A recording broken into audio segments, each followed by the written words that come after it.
जो अम्मो नि मैले चोलीलाई दुध नेपाल सरकारले हो नि मैले होइन ल आम्मो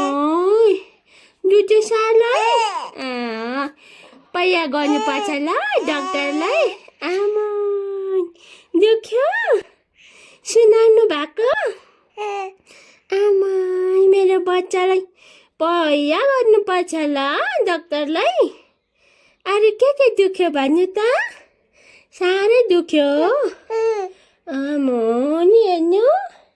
दुखेछ नि त मामुलाई नि दुःख पोख्दै लेक्क पैया गर्नुपर्छ ल गएर डाक्टरलाई कस्तो खालको नि दुईटा सुई पो लगाइदिनु भयो नि आमा नि दुख्यो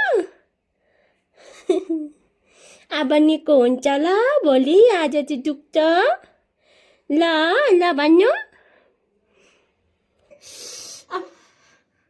बोक्दा चाहिँ शान्त हुन्छ हो राख्नु चाहिँ हुँदैन ल अब कसरी बोक्नु त बोक्नु पनि अप्ठ्यारो ल सानो दुख्यो ल सानबीलाई साह्रै दुख्यो रे नेपाल सरकार ल निको हुन्छ ल चुटो न ल उता हेर्नु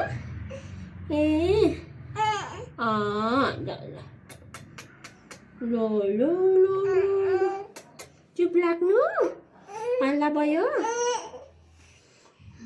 गाह्रो छ अझ कहिले रात पर्छ र उज्यालो हुन्छ ल बाई हाम्रो सानमीलाई साह्रै दुख्यो है डाक्टर साहब